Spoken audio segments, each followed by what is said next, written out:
bem-vindas, bem-vindes. Sejam todos aqui, estejamos todos aqui preparados para mais esse momento de formação que a gente inicia aqui agora. Vou começar então fazendo a minha audiodescrição. Eu sou uma mulher parda, estou com uma blusinha uma camisetinha no tom marrom claro. Eu estou aqui de camiseta, num tom de abóbora marrom. Meus cabelos são curtos na altura dos ouvidos. Eu uso um óculos. Estou com um batom rosa, bem clarinho. Ao fundo tem uma parede no tom de verde. Professora Luciana vai falar sobre o tema Dimensão Técnico-Operativa no Trabalho Profissional. Ela é assistente social, professora da Faculdade de Serviço Social da Universidade Federal de Juiz de Fora, possui doutorado pelo Programa de Pós-Graduação em Serviço Social da Universidade Federal do Rio de Janeiro, um pós-doutorado no período de 2017 a 2021 pelo mesmo programa. Ela é membro do grupo de estudos, pesquisa e extensão sobre os fundamentos do serviço social. Professora Luciana, muito bem-vinda. A senhora terá um tempo de 1 hora de fala. Eu vou estar aqui controlando o tempo da senhora e vou avisar assim que terminar, tiver faltando uns 10 minutinhos para encerramento da sua fala. Peço por gentileza que a senhora faça a sua audiodescrição e a descrição do ambiente. Eu passo então a palavra para a senhora. Gente, boa noite. Como o Klause falou, eu sou Luciana. Klause, eu dispenso senhora, tá? Para todo mundo, pode me chamar de você. Nós estamos aqui entre pares, somos todos colegas de categoria assistentes sociais, então, né, não me incomoda a informalidade, pelo contrário, eu gosto de um trato mais informal mesmo. Eu sou uma mulher branca, de cabelos castanhos, num corte um pouco repicado, um pouco abaixo dos ombros. Eu tenho tatuagens nos ombros. Tô com uma camiseta azul marinho, bijuterias em tons variados de azul, e estou aqui na sala da minha casa, né? Ao lado tem um pedacinho de uma cristaleira, de um móvel de madeira, e do outro lado alguns quadros na parede e atrás de mim um corredor. Eu gostaria de iniciar, né, agradecendo mais uma vez o convite do CRES para participar dessa 4ª edição do curso de Educação Permanente, né? Eu participo aqui com vocês desde a primeira edição, com muita felicidade, né? E participei também da publicação do livro, que é um material base para esse curso. Então, eu sempre fico muito feliz com o convite do CRES, não só pelo fato de ser apaixonada, né, pelo nosso conjunto, pelo compromisso que o CRES de Minas tem com a categoria profissional, mas especialmente porque cada vez que vocês me convidam, significa que eu, de certa forma, estou falando alguma coisa que interessa, né? Então, significa que, de alguma maneira, a minha fala está fazendo algum sentido, e isso, para mim, também é um feedback importante, né? Para a gente que está assistente social nesse lugar da docência, saber se o que a gente está estudando, pesquisando, escrevendo, se articula também com as demandas, né, com os desejos da categoria, com aquilo que a categoria busca escutar, estudar, né, e conhecer. Então, é uma grande alegria estar aqui nessa 4ª edição, né, sinal que vocês não cansaram de mim ainda. Eu agradeço por isso. E agradeço imensamente a presença, né, de tantas assistentes sociais que já estão aqui nessa sala conosco, participando desse curso. E aí eu queria destacar aqui a busca de vocês, né, por maior qualificação, por uma atualização profissional, já demonstra o compromisso que vocês têm com essa profissão, né? Então, já demonstra que vocês são assistentes sociais diferenciados, que estão buscando a qualidade no exercício profissional de vocês, e isso é muito importante para para o serviço social como um todo, né? Para a qualidade do que é essa profissão, do que essa profissão imprime na sua imagem para as outras pessoas, né? Em como essa profissão é percebida pelas demais pessoas não assistentes sociais. Então, dito isso, vamos ao tema da noite, né? O nosso tema hoje é a dimensão técnico-operativa, né? Esse quarto encontro tem como foco tratar aquilo que é um pouco o coração desse curso. Chegamos, então, à dimensão técnico-operativa, e a essa altura do curso, eu tenho certeza que vocês já sabem que a nossa ação profissional ela é uma unidade de diversos, né? Ela é formada aí por três dimensões, que são a dimensão teórico-metodológica, a dimensão ético-política e a dimensão técnico-operativa, que é o cerne da aula de hoje. Então, cada uma dessas dimensões possui particularidades, por isso que nesse curso existe uma aula, um momento para cada uma dessas dimensões, mas elas só se expressam na nossa atuação profissional em unidade, né? Portanto, não tem como eliminar uma dessas dimensões da nossa ação, ou não tem como a gente desenvolver uma ação que seja só teórico-metodológica, ou só técnico-operativo, ou só ético-política. Essas três dimensões, elas vão estar presentes em todas as ações que nós desenvolvemos como assistente social. Mas, como eu falei, hoje a nossa principal tarefa é pensar a dimensão técnico-operativa, né? E aí não tem como não falar dessa dimensão sem compreender as demais, sem fazer uma conexão dessa dimensão com as outras duas. E dessa forma, eu acho que existe um exercício, né, uma forma, uma maneira de pensar essas dimensões que pode nos ajudar a entendê-las, pode nos ajudar a entender essas três dimensões quando a gente trabalha uma sequência de 4 perguntas, basicamente, né? Sendo que as 2 últimas a gente trabalha em conjunto. Então, quando a gente pensa a partir da ação profissional que a gente desenvolve, o porquê dessa ação, o para quê dessa ação, e num terceiro momento, o que e como vamos fazer, né, para a construção dessa ação profissional. Ao se pensar a ação profissional desenvolvida, então, por qualquer assistente social, eu entendo que se a gente pensa essas questões, essas perguntinhas, a gente consegue compreender de uma maneira talvez um pouco mais simples, mais didática, o lugar dessas três dimensões. Então, vamos lá, né? Vamos pensar que a gente, enquanto assistente social, né, quando a gente recebe uma requisição institucional ou quando a gente se depara com uma demanda trazida por uma usuária, por um usuário, a primeira pergunta que a gente precisa se fazer é o porquê, né? É o porquê da minha ação naquela situação. Perguntar o porquê, né? Porquê da ação do assistente social para aquela demanda ou para aquela requisição, já nos permite situar se aquela demanda ou aquela requisição é para o serviço social, né? Se é uma demanda ou uma requisição do nosso campo, da nossa atuação profissional. Então, a gente vai perguntar por que a minha ação profissional é importante naquela situação.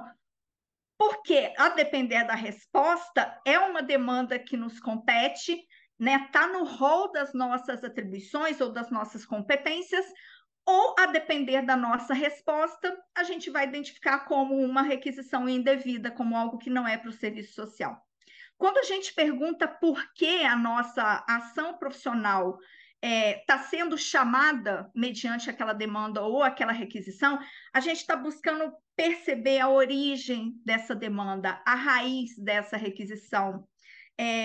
A gente está buscando identificar que fenômeno social está por trás dessa requisição ou dessa demanda, provocando essa requisição ou essa demanda. Por que a minha atuação se faz necessária nesta circunstância? Ao perguntar esse porquê, a gente está acionando, a gente está colocando em movimento, mesmo que a gente não perceba, a dimensão teórico-metodológica do nosso exercício profissional. Porque, olha só, a gente está buscando compreender o fenômeno que provocou essa necessidade, né, da nossa intervenção.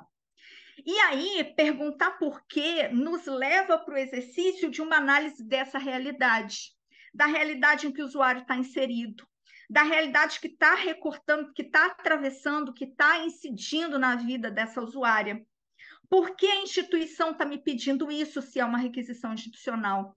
Por que o usuário está me trazendo essa demanda, se é uma demanda vinda diretamente dos nossos usuários? O que provocou essa requisição, essa demanda? Então, a gente está buscando analisar os fenômenos sociais que estão escondidos por trás da aparência das questões que nos chegam. Então, a maneira como a gente interpreta a requisição ou a demanda que nos chega, ela está ancorada, ela está fundamentada em algum conhecimento que a gente tem da realidade. Então, eu estou dizendo que ela está fundamentada, ela está ancorada num conhecimento que é teórico, metodológico, que a gente acumulou ao longo da nossa formação, que está lá na nossa bagagem, na bagagem de conhecimento que a gente carrega consigo. E que na hora ali da nossa intervenção profissional, isso vem à tona como a dimensão teórico-metodológica que a gente está chamando. Essa bagagem de conhecimento, ela se constrói por meio do estudo, por meio da leitura, do aperfeiçoamento, da atualização de conhecimento. Portanto, quanto mais eu estudar, quanto mais eu me atualizar, maior vai ser a minha bagagem de conhecimento, a bagagem de conhecimento que eu vou carregar para usar na hora da minha intervenção profissional. E aí, consequentemente, mais ampla vai ser a minha capacidade de análise da realidade. E eu vou ter ainda mais possibilidade de compreender as questões que me chegam, seja pela instituição ou pelo usuário. Portanto, eu estou dizendo para vocês que a gente aciona quase que de maneira inconsciente ou automática, no momento da nossa ação profissional, essa dimensão que a gente chama de teórico-metodológica. Pois a gente não para a cada caso que chega, né, a cada atendimento que a gente realiza, para fazer um amplo estudo, né, uma ampla pesquisa, uma ampla investigação sobre aquela questão. Embora isso possa ser feito também, né, a gente pode desenvolver um estudo social sobre uma demanda, uma questão que não chega, quando a gente acha pertinente. Mas o que eu estou dizendo é que muitas vezes, durante o atendimento, mesmo que seja um atendimento mais cotidiano, mais rápido, sem perceber, a gente está analisando a situação. Então, a gente está trazendo elementos de uma análise de conjuntura, de uma análise institucional, da nossa compreensão sobre a política social na qual a gente se inseriu para trabalhar, né? A gente está percebendo os limites daquela política quando a gente entende que o que o usuário está demandando, a política não vai dar conta de responder. A gente está percebendo como se dão as relações sociais nessa sociedade capitalista, como elas determinam as condições de vida das pessoas que a gente atende, as relações de exploração, de opressão, pelas quais aquelas usuárias passam no seu cotidiano de vida. Então, é toda a bagagem de conhecimento que a gente vai acumulando que permite que a gente, na hora do atendimento, sentado de frente para o usuário, faça essa leitura de realidade. E a gente faz isso o tempo todo. É o nosso acúmulo de conhecimento teórico, metodológico, que nos permite essa análise das questões que nos chegam. No entanto, né, eu estou falando aqui, a fundamentação teórica que nos permite essa leitura, mas não é qualquer fundamentação teórica. Aí a gente precisa, né, dizer que há campos teóricos conservadores que não possuem o objetivo de explicar a realidade para nós, né? Pelo contrário, se a gente for olhar, né, o campo positivista, o campo da fenomenologia, o campo do idealismo, são campos teóricos metodológicos que existem para o encobrimento dessa realidade, para mascarar a realidade, né? E não para desvendá-la. E aí é por isso que se justifica a escolha que o serviço social faz ao longo da sua trajetória, né? Essa profissão escolhe o campo teórico crítico marxista, e essa escolha não é uma escolha aleatória e não é uma escolha sem intenção. Pelo nosso entendimento, né? Esse é o único campo teórico-metodológico capaz de explicar a realidade social para nós, capaz de desvendar as contradições, as desigualdades sociais, fazendo com que a gente entenda a origem dessas desigualdades. Então, esse campo teórico é o campo que permite que a gente compreenda a essência dos fenômenos sociais muito para além da aparência, né? Daquele imediato que nos chega no nosso ambiente de trabalho. Desse modo, né, se no momento da prática a gente aciona o nosso conhecimento teórico-metodológico, e aí tenhamos ou não consciência desse movimento, ele acontece, então a relação entre teoria e prática ela se revela como absolutamente verdadeira, né?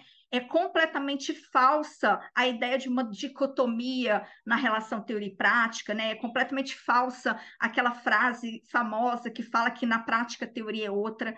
Por quê? Né? Porque pode acontecer sim um descompasso entre discurso e ação. Pode existir assistentes sociais, né, que se digam de um campo crítico, que se digam ancorado numa perspectiva marxista, mas que na realidade, na sua prática profissional, estão amparados num campo conservador. Né? E aí, na hora da ação profissional, não é o discurso que vai prevalecer aquele campo que de fato está fundamentando a sua ação. E nesse caso, na prática, a teoria não é outra, a teoria é a mesma. É a mesma que, na verdade, está orientando esse profissional, por mais que o discurso dele seja diferente. Então, eu estou dizendo para vocês, em última instância, né, no último momento, é a nossa ação profissional que informa o nosso referencial teórico metodológico, e não o contrário. Né? Não é o que eu falo, é o que eu faço. É a partir do que eu faço, né, à medida de que esse referencial teórico metodológico se revela na minha atuação, eu vou entender, aquela assistente social ela está inscrita num campo conservador, né? Ou não, aquela assistente social ela está se pautando sim por uma perspectiva crítica de atuação. Né? Eu vou trazer só um exemplo para vocês verem como a gente consegue fazer essa leitura, né? Um exemplo de uma visita domiciliar, né? Se a gente for pensar a condução e a postura de um assistente social numa visita domiciliar, né? Por mais que possa ser um assistente social que faz a defesa do projeto ético-político, que se diz um profissional progressista, que está no campo crítico, né? Que lê os artigos do serviço social, que faz leituras marxistas, mas na hora que chega para a visita domiciliar, vai ter uma ação fiscalizadora, né? Vai ter uma ação inquisitora, vai abrir armário para ver se o usuário tem comida, porque se tiver comida não vai ganhar cesta básica. Então, faz uma ação tão policialesca que aí essa ação está me dizendo que, na verdade, o que está pautando a intervenção desse profissional é um campo conservador, não é um campo crítico. Então, na verdade, aquela pessoa tem um discurso até crítico, mas o referencial teórico que está fundamentando de verdade a sua atuação está num campo conservador, né? Então, a gente precisa entender isso, tá? É a nossa ação que informa o nosso referencial teórico e não o contrário. Vamos então para a segunda pergunta, né? Que é o para quê. Ao desenvolver uma ação profissional, falei para vocês que a gente se pergunta por quê, né? E perguntar por quê faz a gente olhar para a realidade, para entender por que a nossa ação é necessária. A segunda pergunta que a gente deve se fazer é o para quê, ou seja, o que eu quero com a minha ação? Qual é o meu objetivo com essa ação profissional? Eu estou fazendo isso para quê? Para quê? Para reforçar os interesses institucionais, a lógica das políticas sociais, os interesses dominantes, ou para somar forças com os interesses e as lutas da classe trabalhadora? Portanto, ao perguntar para quê, nós identificamos nessa pergunta a dimensão ético-política que se expressa na direção da nossa ação, da ação realizada pelo assistente social, ou seja, no compromisso assumido por esse profissional, seja, né, para determinados interesses ou outros. para fortalecer em nós o compromisso, né, e a defesa com valores críticos, com valores emancipatórios, né, ou seja, para a gente se colocar a serviço, de fato, dos interesses historicamente construídos pelos trabalhadores, a gente tem no serviço social um projeto ético-político que nos orienta, né? Então, a gente tem um projeto coletivo construído por essa categoria profissional na sua trajetória histórica, que deve ser um horizonte para a nossa atuação profissional. E aí, do mesmo modo que eu falei para vocês, que com mais estudo, com mais aprofundamento, com mais adensamento no conhecimento, né, no campo do pensamento marxista, especialmente, nós aprimoramos a nossa dimensão teórico-metodológica, também quanto mais a gente se apropriar desse projeto ético-político, né, quanto mais a gente conhecer a história desse projeto, quais são as suas defesas, as suas propostas, os seus princípios, mais sólida vai ser a nossa dimensão ético-política nessa direção hegemônica na categoria profissional.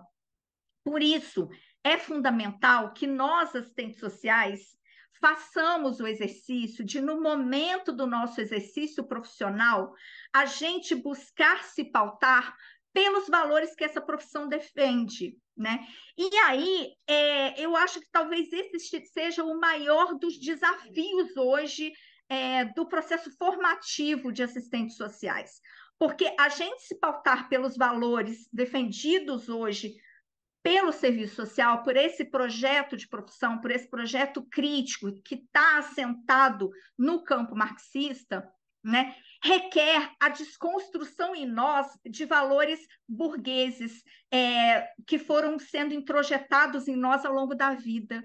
Né? Então, a gente se constrói nessa sociedade burguesa como pessoas preconceituosas, como pessoas, muitas vezes, que defendem valores muito próximos do ideário burguês, liberal, neoliberal, né? Valores de competitividade, de individualidade, e a gente se desvencilhar desse emaranhado de valores burgueses é um exercício difícil e cotidiano, né? Para fazer a defesa das causas coletivas, para fazer a defesa, né, como faz a nossa categoria profissional, de valores democráticos, de ampliação de cidadania. Isso é desafiador, né? Porque isso vai na contramão da enxurrada de valores que vai sendo introjetada em nós ao longo da vida, porque a gente nasce, cresce e morre numa sociedade onde os valores predominantes são contrários a tudo que o serviço social vem defendendo, né? Então, isso é um grande desafio, essa desconstrução de valores e a reconstrução de uma compreensão de mundo que nos permita fazer, sim, uma opção consciente pelos valores defendidos hoje pelo serviço social. Porque se o processo formativo não conseguir estimular esse movimento, né, a defesa do código de ética, ela pode até aparecer na boca do assistente social, mas vai ser uma defesa retórica, né? E aí é por isso que a gente vê estudantes, né, e até assistentes sociais que sabem muito bem o que diz o nosso código de ética, tem lá decorado alguns artigos, mas não tem esses valores realmente introjetados como seus. E na hora da nossa ação profissional, o que vai prevalecer são os valores que a gente de verdade defende, são os valores que a gente acredita de fato, né? Então, no momento do exercício profissional, o assistente social certamente irá direcionar suas ações, suas escolhas, sua postura por aquilo que ele é, por aquilo que ele realmente acredita, aquilo que ele realmente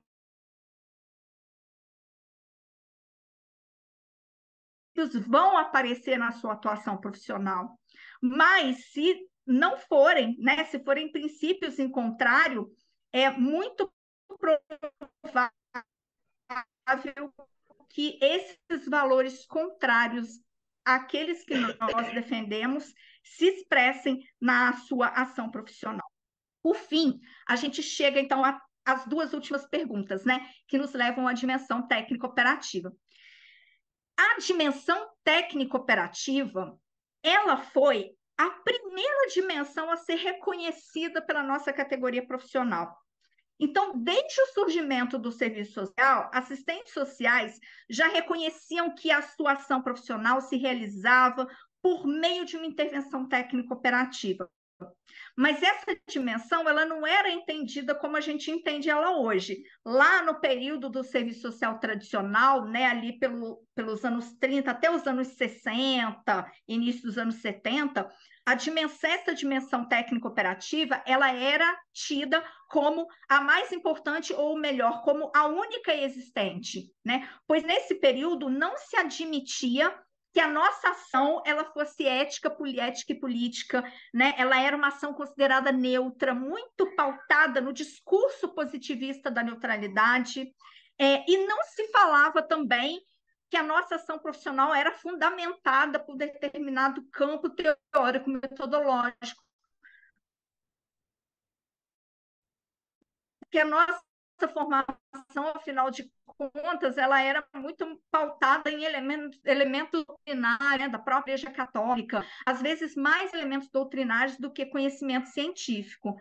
Então, vejam só, é claro, gente, que desde o início é constituída por essas três dimensões, mas não é essa a interpretação que os assistentes sociais possuíam sobre o seu exercício profissional naquele momento, né? Essa compreensão, ela só foi se tornar possível com o avanço do serviço social no processo de renovação por meio da intenção de ruptura, né, que é a vertente que vai se aproximar desse campo teórico-metodológico marxista e vai permitir que os assistentes sociais, então, enxerguem essas três dimensões na sua ação profissional.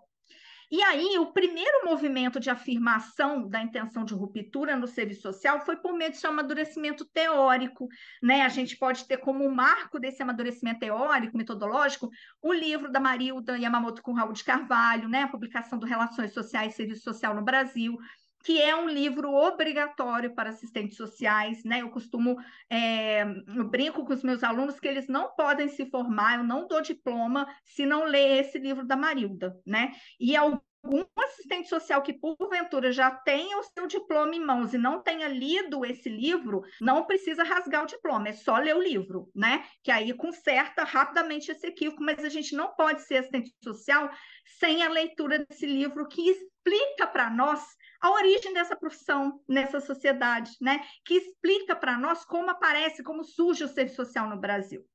Então, esse livro é um marco, né, do amadurecimento teórico-metodológico da categoria nos anos 80. Nos anos 90, a gente vai ter o amadurecimento da segunda dimensão, né? Então, nos anos 80, a gente tem o amadurecimento teórico-metodológico da categoria, essa primeira dimensão se afirmando, então, no campo crítico, e nos anos 90 a gente vai ter um grande debate sobre a dimensão ético-política da nossa ação profissional. Não é por acaso que a gente tem a reformulação do nosso Código de Ética em 86, depois de novo em 93, né? Todo esse movimento em torno dos códigos de ética provocam essa efervescência do debate em torno da dimensão ético-política e o seu amadurecimento também.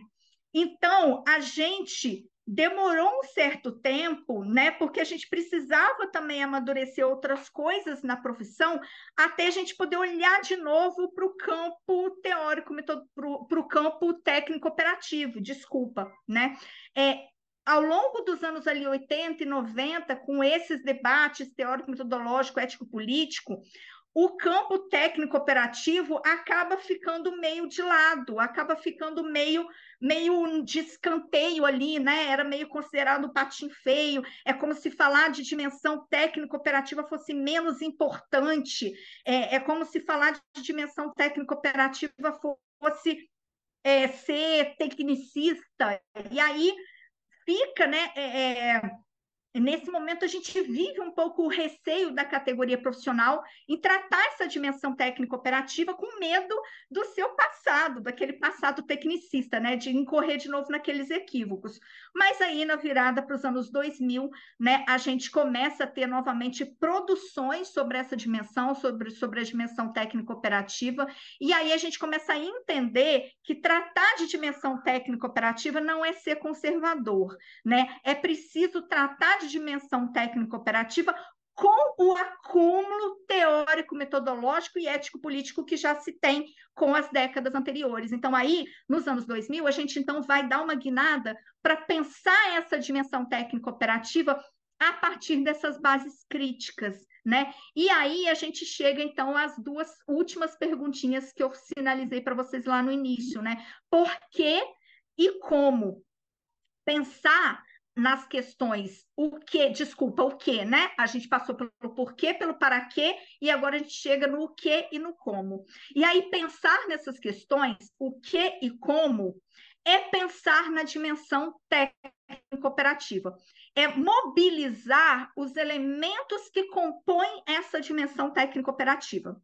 Assim, as nossas ações, elas são compostas, então, pelas três dimensões, o que significa dizer que essas três dimensões, elas são constitutivas das nossas ações profissionais, né? E com isso eu estou afirmando para vocês, qualquer ação desenvolvida por nós como assistentes sociais se constrói por meio da articulação dessas três dimensões.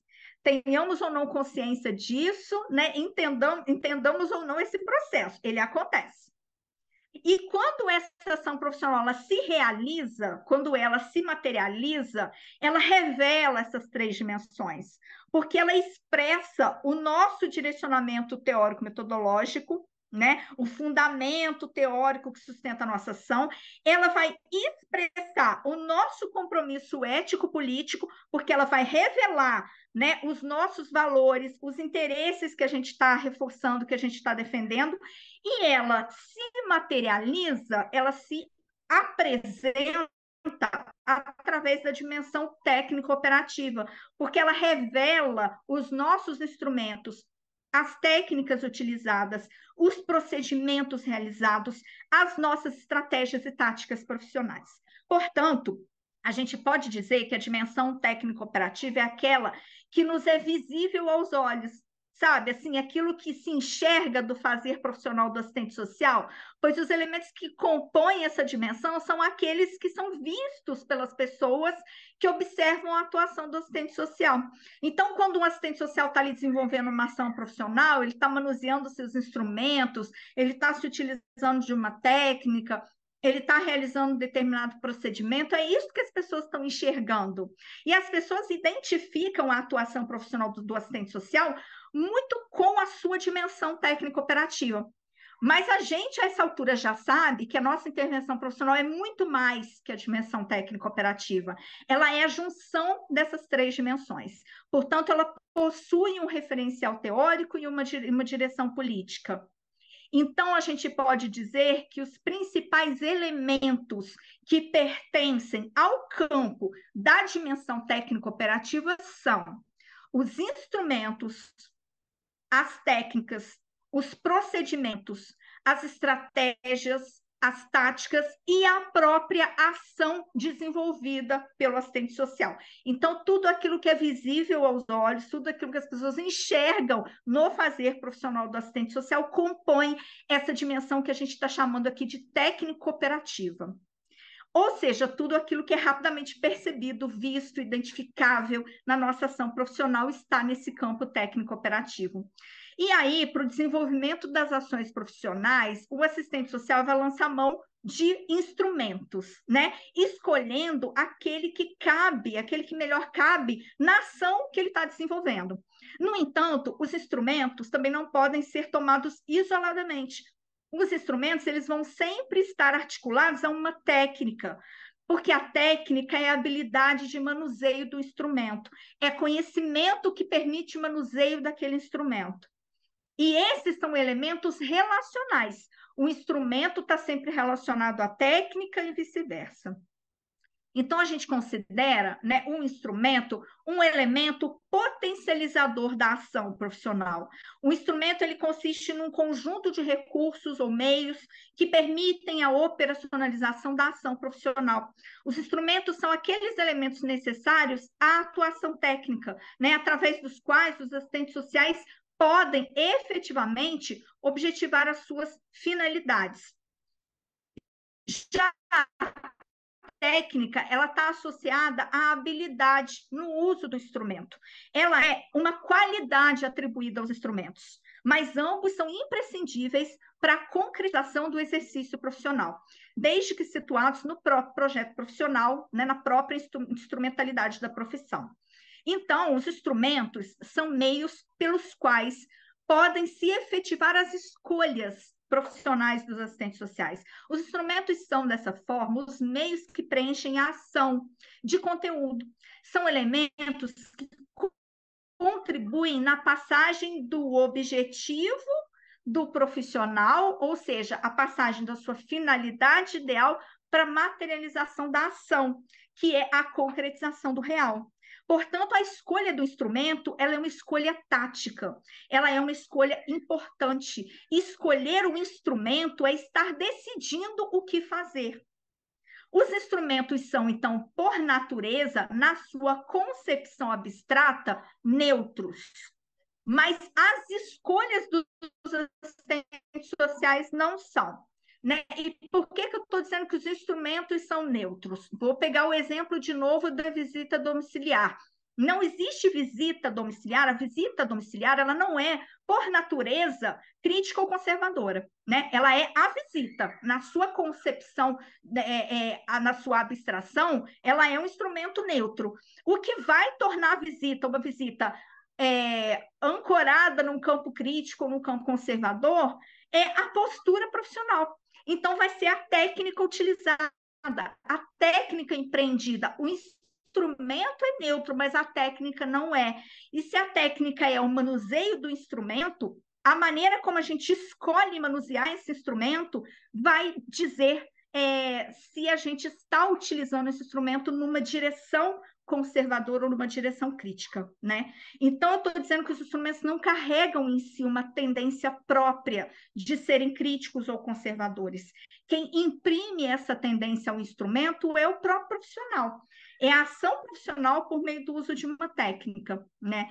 Pois a ação profissional ela vai estar sempre ancorada numa concepção teórico-metodológica e toda técnica é construída num campo de conhecimento, e todo campo de conhecimento é campo teórico-metodológico. Portanto, o processo de escolha dos instrumentos, ele não é neutro. O instrumento é, mas a sua escolha não é. Isso significa que a escolha do instrumento, ela cumpre, além de uma função técnica e operacional, também uma função política e ideológica na nossa ação. Os instrumentos, então, eles não são estáticos, eles são neutros, mas não são estáticos, eles são mutáveis, eles são passíveis de reconstrução, eles são passíveis de serem criados e recriados pelos próprios profissionais que deles se utilizam, né? E essa é uma tática muito importante, mas às vezes pouco utilizada por nós assistentes sociais. Vou dar um outro exemplo, né?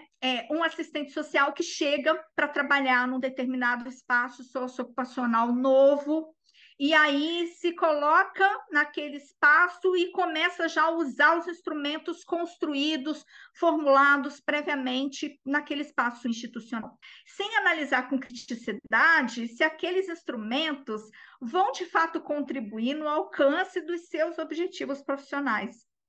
Né? Então, muitas vezes, a gente chega para trabalhar numa instituição, tem uma ficha de atendimento e a gente passa a usar aquela ficha sem fazer uma leitura crítica dela.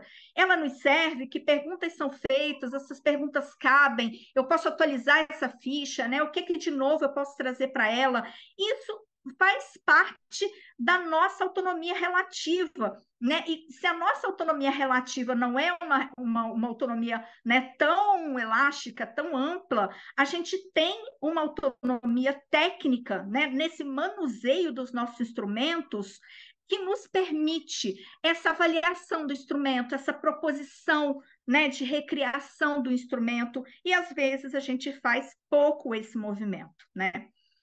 Existe atualmente, né, um conjunto de instrumentos e técnicas histórica e tradicionalmente utilizadas pelo serviço social. O que não significa que não possam existir instrumentos novos, que a gente não possa criar novidades, né? Mas hoje, na literatura, quando a gente vai ler, né, as produções teóricas no campo técnico-operativo, os principais instrumentos que nos aparecem são a entrevista, a reunião, a visita domiciliar, a produção de relatório, né, de estudo social, de parecer, o trabalho com grupos, a orientação e o encaminhamento, entre outros. Com isso, a gente percebe que uma das finalidades da utilização dos instrumentos é operacionalizar a criação de respostas profissionais que são oferecidas aos usuários dos serviços prestados, né, pelas instituições. Mas a utilização desses instrumentos não constitui a resposta profissional em si, né? Então, o que o assistente social faz não é a mera utilização de um instrumento, é todo o conjunto do instrumental técnico operativo colocado em movimento, né, acionando as dimensões que compõem o exercício profissional do assistente social. Então, o assistente social, para realizar o seu trabalho, né, e para que a sua ação seja efetivada, faz uso de um conjunto articulado de instrumentos e técnicas. Os instrumentos são compreendidos como mediadores e potencializadores do trabalho. As técnicas são habilidades no trato desses instrumentos, e assim as técnicas vão se aprimorar a partir da própria utilização dos instrumentos. Então, quanto mais a gente usa um determinado instrumento, e a gente usa de maneira consciente, né, e a gente usa com objetivo, mais a gente vai aprimorar a nossa técnica de uso daquele instrumento. E para se optar pelo uso de um instrumento adequado às demandas dos usuários, é necessário que o assistente social conheça o seu objeto de trabalho, né, que o relacione com a realidade social. Para, a partir dessa compreensão, da compreensão da demanda apresentada, ele possa projetar o seu trabalho, orientado pela construção das suas estratégias, das suas táticas, tendo por base essas três dimensões, teórico-metodológica, ético-política e técnico-operativa, objetivando uma prática que se aproxime dos resultados almejados, né? E do seu compromisso com os trabalhadores, os usuários que atende.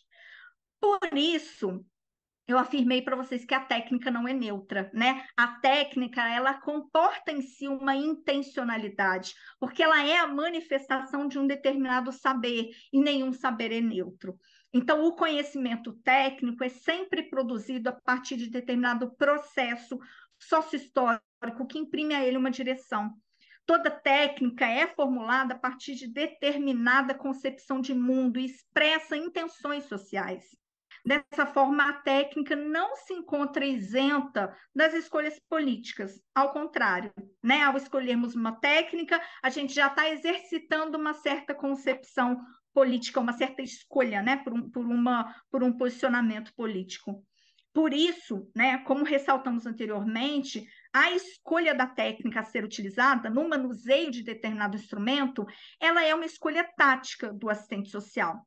Ela não necessariamente determina, mas ela certamente influencia a direção ético-política da ação profissional do assistente social, né? Eu vou dar também um pequeno exemplo para vocês entenderem o que eu estou dizendo, né? Eu vou fazer uma entrevista com um determinado usuário, então eu vou usar um instrumento entrevista e eu vou associar a esse instrumento uma técnica. Que técnica é essa? A técnica de desenvolvimento dessa entrevista.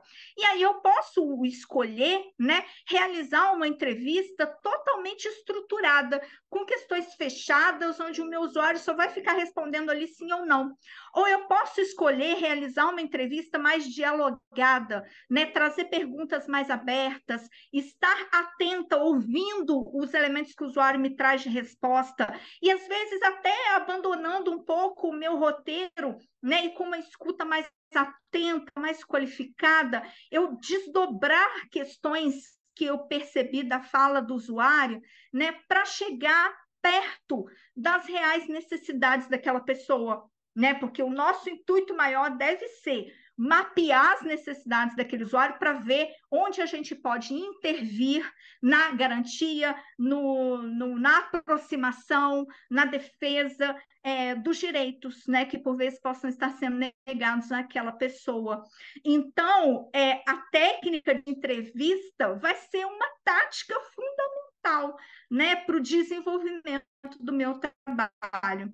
Então, escolher um instrumento é escolher o que fazer, mas escolher a técnica é escolher como fazer. Então, a compreensão de técnica é o que vai indicar o tipo de abordagem, né, que se faz dela, uma vez que ela permite uma pauta de intervenção, né, então ela permite a gente pensar como fazer, pensar quando, pensar onde, né, todos esses elementos devem estar presentes nessas escolhas táticas que a gente faz. Desse modo, eu estou dizendo para vocês que a técnica ela não pode ser compreendida como uma receita, uma forma pré-estabelecida de atuação, né? Ela não é um modelo a ser seguido. Ela é possibilidade de forma de agir. Portanto, a técnica, né, ela deve ser entendida como criação, enquanto desdobramento da racionalidade. E nesse processo de trabalho humano, a consciência tem participação ativa, uma vez que é ela que elabora as finalidades e produz conhecimentos, orientando as ações e se constituindo nelas. Ao mesmo instrumento, a gente pode associar diferentes técnicas, como no exemplo que eu dei para vocês, né? No entanto, apenas o conhecimento da técnica não vai garantir ao assistente social a realização de procedimentos qualificados que expressem a sua competência profissional.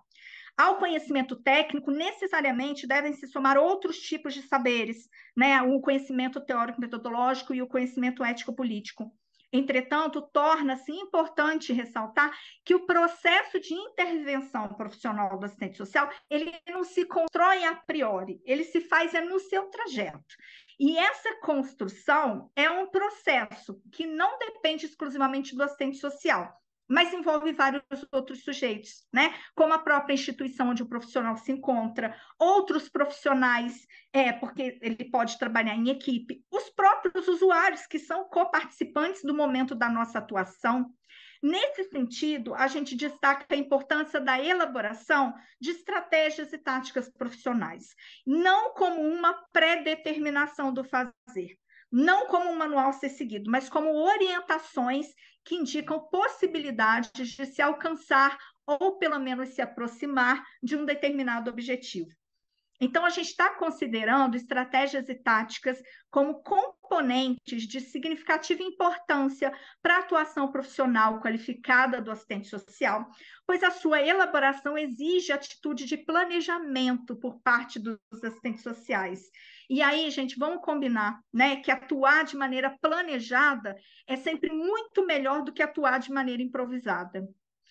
Desse modo, tão importante quanto a reflexão sobre o manejo dos instrumentos, das técnicas e o próprio domínio deles, é também importante pensar a elaboração de estratégias e táticas que possam contribuir para que o processo de concretização das nossas ações se aproxime ao máximo dos nossos objetivos profissionais, do projeto profissional que a gente defende.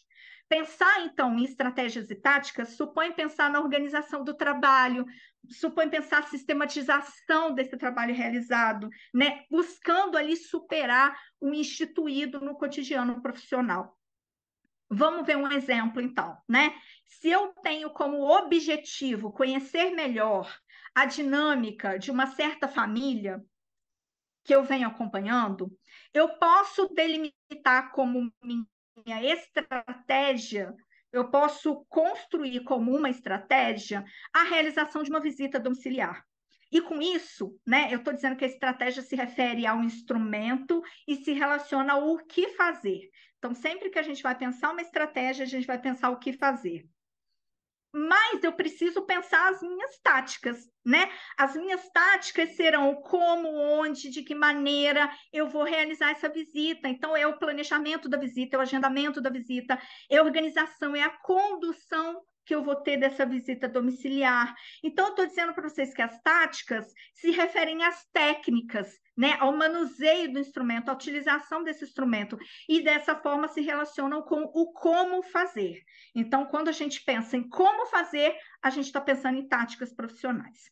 Mas percebam que as minhas estratégias e táticas, elas estão necessariamente articuladas a um objetivo profissional. Com isso, a gente está afirmando que toda estratégia e toda tática devem ser elaboradas a partir de um objetivo claramente estabelecido. Portanto, a formulação do objetivo que se quer alcançar, ela precede a construção das estratégias e das táticas, porque a gente precisa saber onde a gente quer chegar, né? É esse objetivo que vai informar a direção da minha atuação, vai orientar a própria condução das minhas ações e as minhas escolhas. Então, as estratégias, né, tendo articulação com um objetivo claramente definido, Ô, Júlio podem nos César, auxiliar na vem construção de aqui. ações cotidianas que venham possibilitar a condução de um processo que intencione atingir esse objetivo final. A construção dessas ações cotidianas, por sua vez, podemos chamar de formulação tática, né? Portanto, a tática, ela faz a mediação entre as estratégias que a gente elabora e a realidade propriamente em si. E aí, a gente pode concluir essa nossa conversa para a gente ir para o nosso bate-papo, pensando que estratégias e táticas são elementos que se encontram sempre articulados a um determinado objetivo, mas não se confundem com esse objetivo. Não devem se confundir com ele. As táticas e estratégias são mediações que podem permitir uma maior aproximação com o objetivo que a gente intenciona, onde as táticas são as ações imediatas estruturadas em articulação com um plano mais global que se configura na estratégia. No entanto, é importante destacar, né, que nem mesmo a formulação de estratégias e táticas em completo alinhamento com o objetivo pré-estabelecido garantem a realização desse objetivo, né? Porque entra em cena vários elementos que a gente não controla. O que elas podem fazer é melhor direcionar as nossas ações rumo ao alcance desse objetivo. Porque uma ação profissional sem planejamento está a um passo de se perder do seu objetivo. E um profissional sem objetivo é um assistente social sem proposta, é um assistente social sem propósito, né? Então, eu vou finalizando por aqui para cumprir o meu tempo e fico completamente à disposição de vocês para conversarmos mais um pouquinho. Obrigada, professora Luciana. Você ainda tem um tempinho ainda. Se quiser contemplar para o debate, foi muito bacana, viu, professora? Desculpa pelo senhora, força do ofício, trabalho numa instituição do Sistema de Segurança Pública, então todos nós somos senhores e senhoras. Então, desculpa aí. Mas aqui já temos duas perguntas, acho que para a gente começar, né? Tá muito bacana, eu gostei demais da fala da senhora. E pelo que eu tenho acompanhado aqui no chat, eu só estou vendo assim, excelente, excelente. Está muito boa essa sua fala, viu? Muito obrigada. Precisamos refletir sobre o nosso cotidiano, precisamos refletir cotidianamente o nosso exercício profissional, o nosso fazer profissional. E eu acho que esse momento é para isso mesmo, né? Para que a gente possa dar uma parada, olhar, falar, olha, quem sou eu? Eu acho que primeiro, assim, se a gente está, eu estou há poucos meses num espaço novo de trabalho, e aí eu estou aqui pensando, gente, qual é a questão social posta aqui nesse lugar? Eu estou aqui há 5 meses e ainda não consegui desvendar qual que é a questão social posta ali, mas estou nesse esforço. Mas vamos às perguntas. Então, vamos lá. Primeira pergunta é do Ricardo Silvestre. Considerando que parte da categoria profissional não tem articulado as dimensões profissionais, se afastando de um exercício profissional ancorado na relação teórico-prática e se aproximando de uma prática profissional burocrática, pragmática e acrítica, discuta algumas pistas para enfrentar este processo na formação e nos espaços socioocupacionais. Obrigado pela partilha das reflexões, professora. A segunda questão, pode falar? É da Fernanda Maria Machado Borges. Ela inicia: Boa noite, sou Fernanda, assistente social de uma instituição não governamental que oferece curso de educação profissional na área de tecnologia dentro da PUC Minas.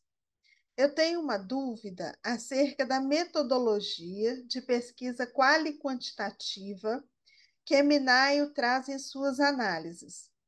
Ao apresentar meu projeto de pesquisa de doutorado do curso de educação na Universidade Federal de Juiz de Fora, um professor da banca me questionou sobre essa metodologia, se confrontar com o método de análise marxista, o qual eu me propus utilizar. Eu fiquei confusa, porque sempre achei que a pesquisa quali-quanti pode ser utilizada de uma forma crítica e propositiva, mas ele trouxe essa técnica, ele trouxe que essa técnica conversa com o positivismo.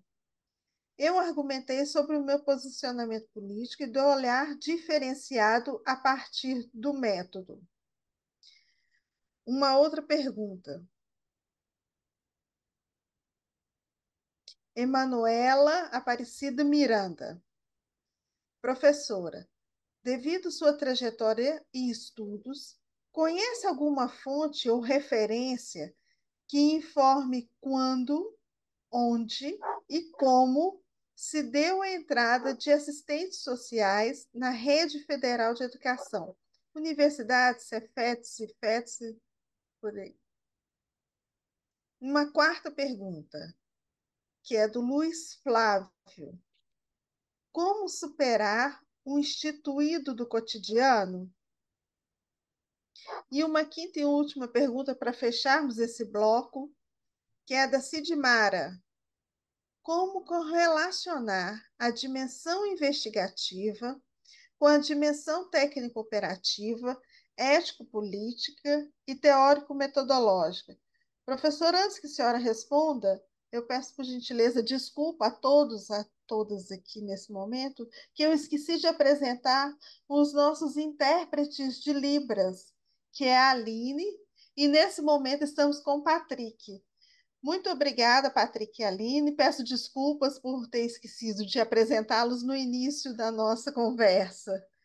Né? Professora, por gentileza, eu passo a fala para a senhora e vamos aqui organizando o próximo bloco de perguntas. Ah, joia, Klaus, obrigada. Vamos lá, gente.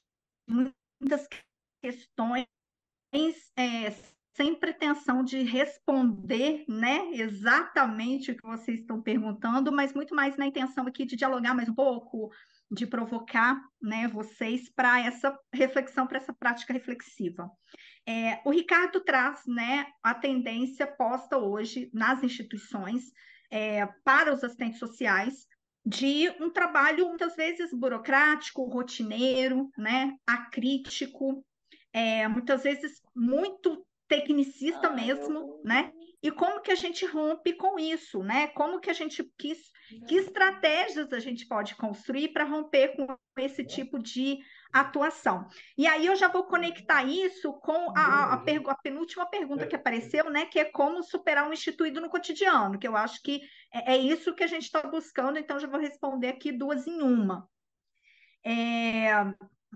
Primeiro dizer que ter consciência disso, né? Ter consciência desse cotidiano, se incomodar com o fato desse cotidiano estar burocrático, rotineiro, tecnicista, já é o primeiro passo, porque o assistente social que está trabalhando nessa vibe e está achando que está tudo bem, né, não está nem entendendo o que está acontecendo. Então, se o profissional, o assistente social já se incomoda, né, com essa tendência, que é uma tendência forte hoje nas instituições, por quê?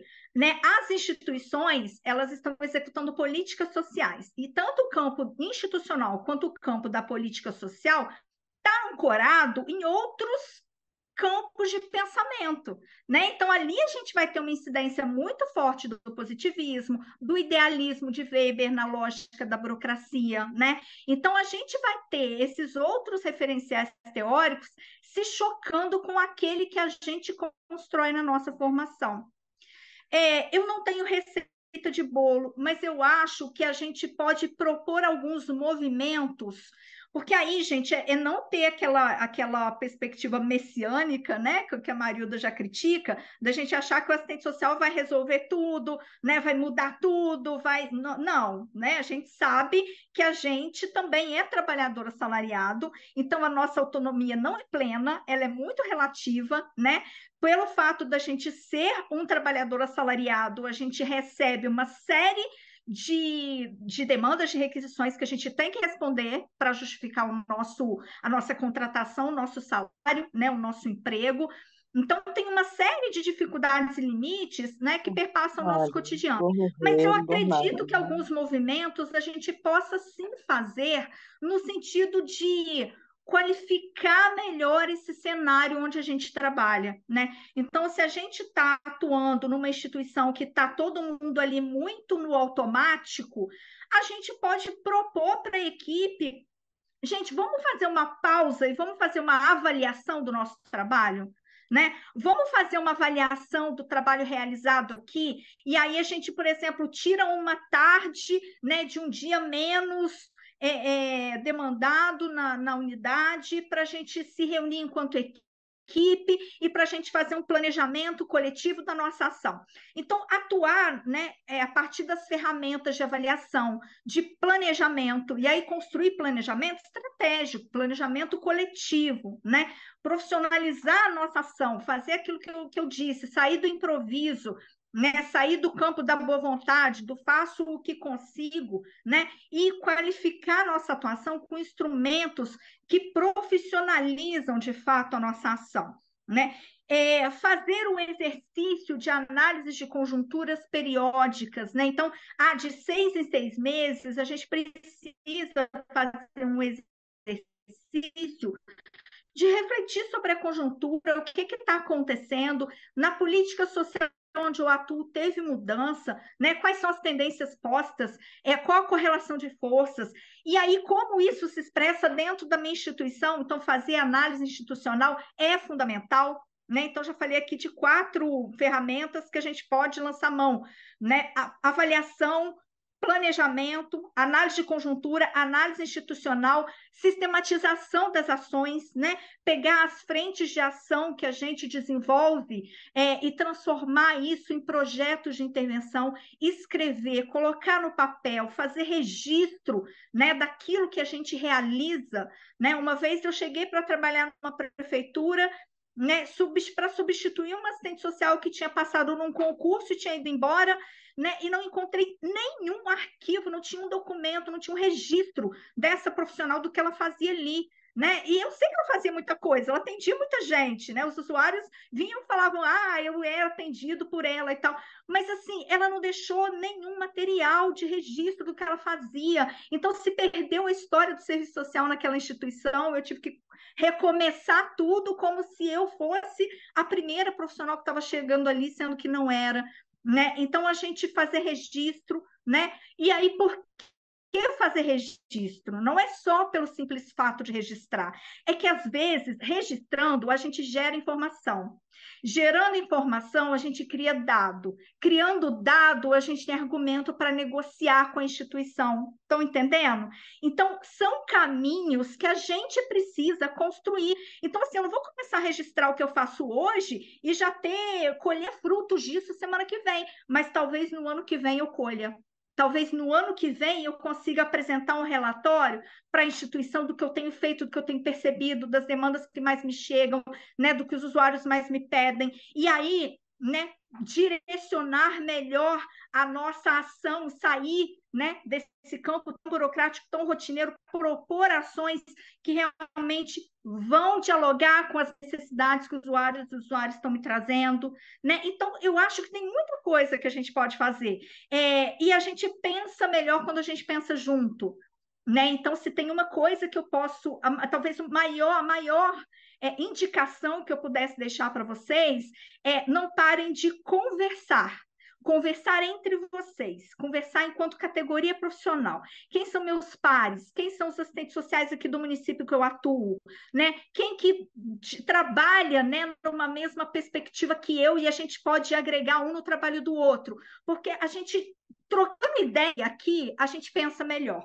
Então, imagine, eu não estou nem trocando, né, com vocês. Eu queria estar trocando, eu queria estar ouvindo vocês, mas é uma aula expositiva, então acabo eu falando sozinha.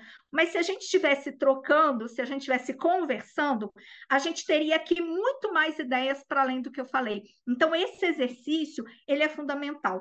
Não sejam assistentes sociais sozinhas, isoladas, ilhadas. Busquem os pares, busquem os coletivos, busquem os núcleos de assistentes sociais. São espaços que vão agregar, que vão fazer com que você pense, saia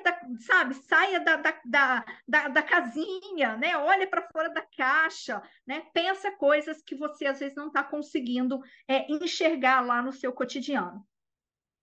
Uma questão bem específica que a Fernanda trouxe, aí, Fernanda, com todo respeito a esse professor que estava na sua banca, que eu não conheço, que eu não sei quem é, mas eu respeitosamente discordo da colocação do professor, né? Eu acho que houve uma confusão ali na visão do professor, né? Se eu entendi a sua pergunta e se a sua pergunta realmente trouxe o que ele falou, houve uma confusão entre método e metodologia, né? Então, assim, uma coisa é o método de análise da realidade. Então, você pode se pautar pelo método crítico, pelo método marxista, e a partir desse método, você pode escolher qualquer metodologia de pesquisa. E, inclusive, pode fazer uma pesquisa quanti-quali, você pode fazer uma pesquisa meramente quantitativa no campo marxista. Não, isso não é incompatível na minha leitura, né? E por vezes já construí pesquisas assim, porque o método é a fundamentação teórica, é aquilo que ancora, é aquilo que dá subsídio. O método vai te entregar as categorias com as quais você vai trabalhar. Essas categorias vão fundamentar a análise da sua pesquisa, mas a metodologia de pesquisa, ela não tem metodologia incompatível com o método, né? A metodologia ela vai se adequar ao método de análise. Então, não tem metodologia positivista, né? É um pouco que eu falei do instrumento, não tem instrumento. E aí, se eu estou falando de instrumento de prática, de atuação, mas eu também posso falar de instrumento de pesquisa, né? O instrumento de pesquisa, na sua concepção, na sua abstração, ele é neutro, né? Quem vai imprimir uma perspectiva teórico-política àquele instrumento é o pesquisador, a partir do método por onde ele escolhe caminhar, tá bom? Então, espero ter te ajudado. Emanuela, que é fonte bibliográfica, né, referência bibliográfica sobre o início da atuação de sociais na educação. Eu não tenho isso agora para te passar. Primeiro, porque eu não sou uma estudiosa da educação, né? Eu sou uma estudiosa do exercício profissional do assistente social. Mas eu tenho, ultimamente, orientado alguns TCCs de educação na graduação. Eu estou, esse semestre, começando 2 orientações de 2 TCCs que querem discutir o trabalho de assistente social na educação. Não sei por que eu fui fui parar um pouco nessa área, mas acho que foi por falta de professores melhores, né, que dominam mais esse tema, que não tem aqui na nossa faculdade, acabou caindo para mim mesmo. E hoje à tarde, inclusive, eu fiz uma orientação com uma das minhas alunas e ela me falou de um artigo que ela está lendo, que fala de como que o serviço social começou a atuar na área da educação. Então, eu posso deixar aqui o meu e-mail para vocês. E aí, Manuela, você me cobra por e-mail essa referência, que eu vou pedir à minha aluna, tá? Que está fazendo o TCC, e a gente vai dialogando sobre isso. É uma aluna excelente que está comigo, ela é super proativa, então, materiais bons que ela for encontrando, eu posso ir passando para você, tá? E, por fim, como relacionar as dimensões, as três dimensões, né? Teórico, metodológica, ético-política e técnico-cooperativa, com a dimensão investigativa. Para mim, são dimensões diferentes, tá? Vou começar por aí. Eu entendo essas três dimensões que a gente está trabalhando no curso como dimensões constitutivas do nosso exercício profissional, né? Então, como eu falei, toda a ação que a gente desenvolve, ela se realiza, ela se constrói a partir da articulação dessas três dimensões: a teórico-metodológica, a ético-política e a técnico-operativa. E quando essa ação se coloca em movimento, essa ação ela pode se caracterizar por uma ação interventiva, por uma ação formativa ou por uma ação investigativa. Então, eu entendo essa dimensão, isso que você está chamando de dimensão investigativa, eu entendo muito mais como uma característica da nossa ação profissional, se a gente intenciona desenvolver uma ação nessa direção. Então, como eu falei, as três dimensões que são constitutivas da nossa ação, a gente não escolhe essas três dimensões, elas são constitutivas da nossa ação. Mas a gente construir uma ação investigativa, ter uma ação investigativa é uma escolha do profissional. Então, a nossa atuação ela não é naturalmente investigativa, né? E aí requer né, porque como a gente viu lá na questão do Ricardo, a gente pode desenvolver uma ação meramente repetitiva, burocrática, técnica, que não tem nada de investigativa, né? E eu estou falando de investigação não no sentido de investigação policial, né, de buscar, né, a mentira do usuário, ter assistente social que tem tara, né, em descobrir se o usuário está mentindo. Eu quero mais que minta para o governo, que tem acesso a tudo que tem direito, né, que sobre mais dinheiro ali para os nossos usuários, mais acesso, mais serviço, mais benefício. Mas eu estou falando de uma dimensão investigativa que busca, de fato, compreender a dinâmica de vida daquela família, o fenômeno que se expressa, né, naquela realidade familiar. É um olhar que é curioso, que é atento, né, que pode gerar dado de pesquisa, que pode fazer levantamento. Então, essa dimensão investigativa, eu acho que ela, quando bem utilizada, ela é mais uma estratégia a ser utilizada pelo assistente social, que eu acho que é muito válida, né? É muito válida. Eu acho que a gente precisa, inclusive, da mesma maneira que eu falei, talvez seja mais uma ferramenta aí, né, para a gente superar o instituído no cotidiano, é a gente buscar ações, mais ações investigativas, né? Isso pode levar a gente a uma outra qualidade de exercício profissional. Acho que eu comentei brevemente sobre todas as questões, e se tivermos mais, estou à disposição.